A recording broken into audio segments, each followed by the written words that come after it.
देखो बच्चा, aldol reaction, ठीक है। एल्डोल जैसे अपने नाम से ही आपको बता रही है कि यहाँ पे एक तो एल्डिहाइड होगा और एक ऑल यानी कि अल्कोहलिक ग्रुप होगा। ये अपने नाम से आपको खुद ही बता रहा है कि मेरे जो नाम है वो नाम कैसे सार्थक होता है, ठीक है ना। मेरे नाम के अंदर क्या क्या छुपा हुआ है। तो बच्चा यहाँ पे क्योंकि आपको एल्डोल बनाना है तो ऑब्वियसली एल्डिहाइड चाहिए, ठीक है ना। आप सपोज कीजिए पहली कंपलसरी कंडीशन कि कौन सा एल्डिहाइड लोगे। एल्डिहाइड तो नंबर ऑफ एल्डिहाइड्स हमारे पास प्रेजेंट होते हैं, तो इसके लिए कंपलसरी कंडीशन होती है अल्फा हाइड्रोजन का होना, ठीक है बच्चा। अल्फा हाइड्रोजन यहाँ पे इसका होना कंपलसरी है। अब वो कैसे पहचानोगे?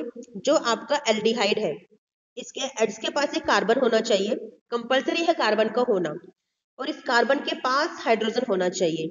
इस कार्बन को बोलते हैं अल्फा कार्बन और इस हाइड्रोजन को बोलते हैं अल्फा हाइड्रोजन, ठीक है।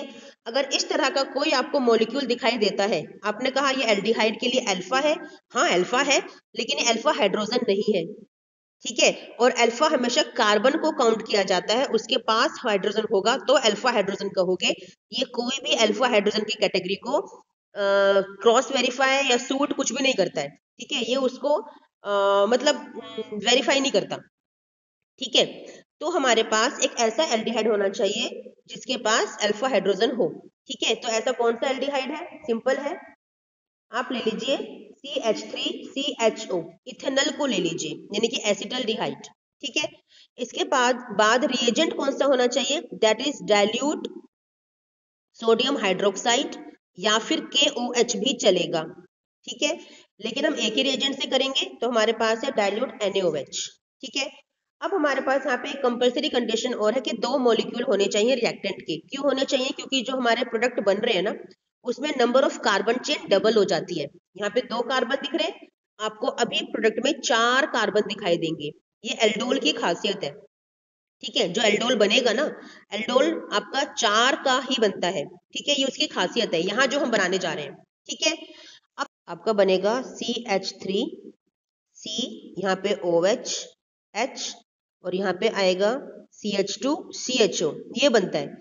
फिर इसकी कंडेंसेशन कराते हैं तो यहाँ पे आपका डबल बॉन्ड आ जाता है, ठीक है ना। लेकिन पहले मैं ये तो बना के दिखा दूं आपको।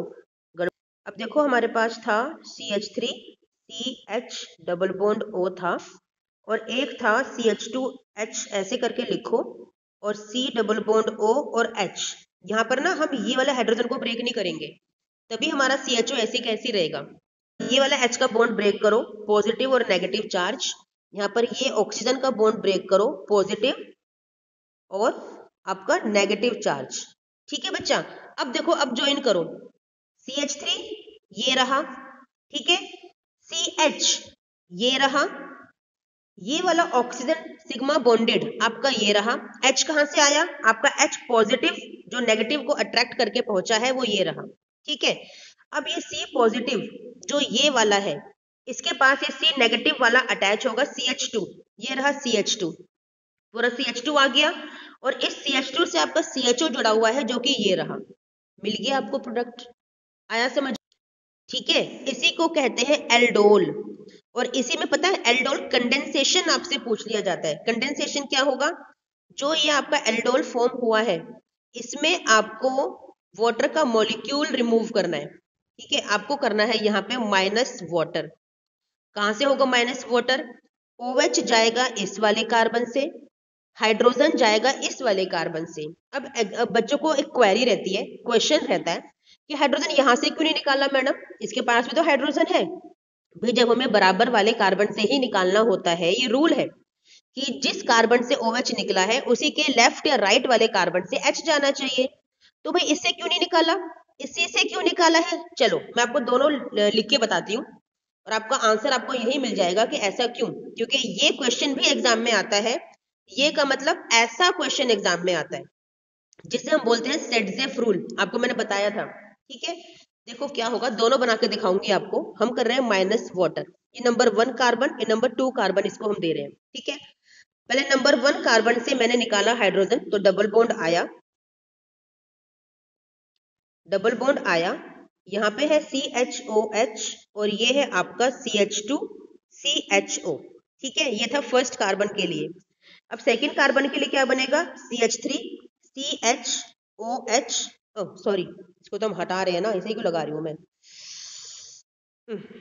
ठीक है, CH3 CH double bond CH, ठीक है, क्योंकि यहाँ पर एक हाइड्रोजन निकाल दिया गया है, ठीक है, और यहाँ पर है CHO।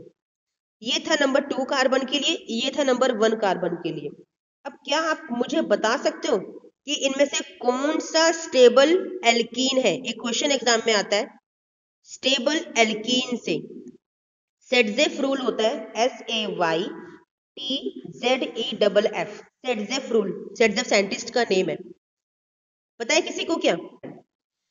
सेडजेफ रूल क्या कहता है बच्चा, कि जो डबल बॉन्डेड कार्बन होते हैं ना, दोनों कार्बन की बात हो रही है जिसके पास डबल बॉन्ड है, इन्हीं दो के पास है। जिस डबल बॉन्डेड कार्बन के पास मिथाइल ग्रुप सबसे ज्यादा पाई जाते हैं, मिथाइल की बात कर रही हूं, इथाइल प्रोपाइल की नहीं, ये सेडजेफ का रूल है, जिसके पास सबसे ज्यादा मिथाइल ग्रुप्स होते हैं वो आपकी स्टेबल एल्कीन होती है। ये रूल है। क्यों बनाया गया ये रूल? क्योंकि मिथाइल, जैसे कि आपको पता है, इलेक्ट्रॉन डोनेटिंग ग्रुप होता है, क्योंकि ये पाई बॉन्ड आपके लूजली इलेक्ट्रॉन्स हैं, लूजली बाउंड इलेक्ट्रॉन से कभी भी तोड़कर जाकर धोखा दे सकते हैं। तो जिस कार्बन के पास पॉजिटिव चार्ज आएगा, इलेक्ट्रॉन डोनर वहां प्रेजेंट होना चाहिए। एनसीईआरटी का क्वेश्चन है, एग्जाम में आ चुका है, पीवाईक्यू में कई बार आ चुका है, ठीक है। तो यहाँ पर क्वेश्चन है ये वाला, इंपॉर्टेंट है, आपको समझ में आना चाहिए, उसका भी आंसर यही है, सेडजेफ रूल। अब देख लो, ये डबल बॉन्डेड कार्बन है, क्या कोई मिथाइल ग्रुप है इसके पास? ये रहा, ठीक है, ये है डबल बॉन्डेड कार्बन, क्या इसके पास कोई मिथाइल ग्रुप है? नहीं है, पूरे मॉलिक्यूल में ही नहीं है, इसीलिए ये वाली एल्कीन स्टेबल नहीं होती, ये बहुत लेस अमाउंट में बनती है और वैनिश हो जाती है या सोल्यूशन में पड़ी रहती है। लेकिन ये बहुत स्टेबल एल्कीन है, हाई यील्ड में बनती है और यूज होती है, it is a stable alkene. That's why जो आपका यहाँ पे एल्डोल रिएक्शन होती है कंडेंसेशन के बाद, आपका ये मेजर प्रोडक्ट आपको दिखाया गया है आपके एनसीईआरटी के अंदर।